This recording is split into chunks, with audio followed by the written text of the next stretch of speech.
पलसाना थाना क्षेत्र के जोलवा औद्योगिक क्षेत्र में सूरत को एक बार फिर शर्मसार करने वाली घटना सामने आई है। पासोदरा में एक तरफा प्रेम में ग्रीष्मा की तालिबानी ढंग से हत्या करने बाद एक और नराधम ने श्रमिक परिवार की 11 साल की मासूम बच्ची को जबरन वीरान कमरे में ले जाकर हवस का शिकार बनाया, फिर मुंह दबाकर उसकी हत्या करके कमरे को बाहर से ताला लगाकर फरार हो गया। इस घटना से बालिकाओं पर महिलाओं की सुरक्षा को लेकर राज्य भर में फिर सवाल उठने लगे हैं। यह घृणित वारदात रविवार शाम को हुई। एक चाल में रहने वाली बच्ची के श्रमिक माता पिता काम पर गए हुए थे। शाम के समय वो छोटे भाई के साथ घर पर थी। रात में माता पिता काम से लौटे तो उसके छोटे भाई ने बताया कि श्रमिक युवक दयाचंद उसे साथ ले गया था।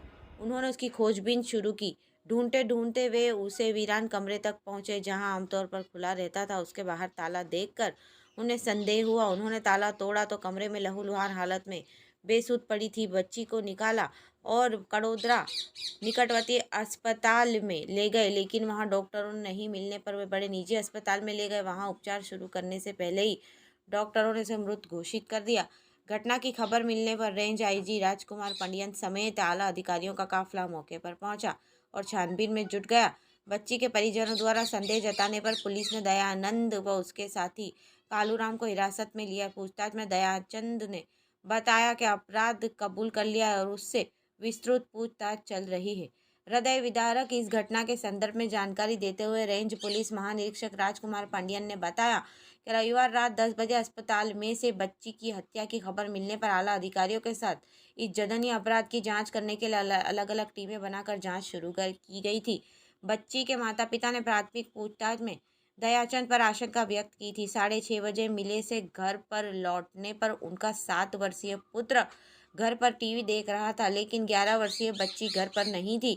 उनके पुत्र ने बताया था कि दयानंद करीब 3 बजे घर आया था। उसने बोल लेने के लिए उसे नीचे भेजा था, फिर वही दीदी का हाथ पकड़कर अपने साथ ले गया था। उसके बाद दीदी लौटकर घर नहीं आई। आशंका के आधार पर दयाचंद को हिरासत में लेकर पूछताछ शुरू की गई। प्रारंभ में वो बहाने पे बनाकर टालता रहा, लेकिन कमरे पर पुलिस ने बिल्कुल नया ताला लगाया था, इसलिए नए ताले को लेकर पुलिस ने जांच शुरू की। ताले की सभी दुकानों पर पूछताछ करने के साथ ही सीसीटीवी फुटेज की भी जांच की गई। एक दुकान से दयाचंद के फुटेज मिले। उसके यहाँ से ताला खरीदने को भी पुष्टि होने के बाद वो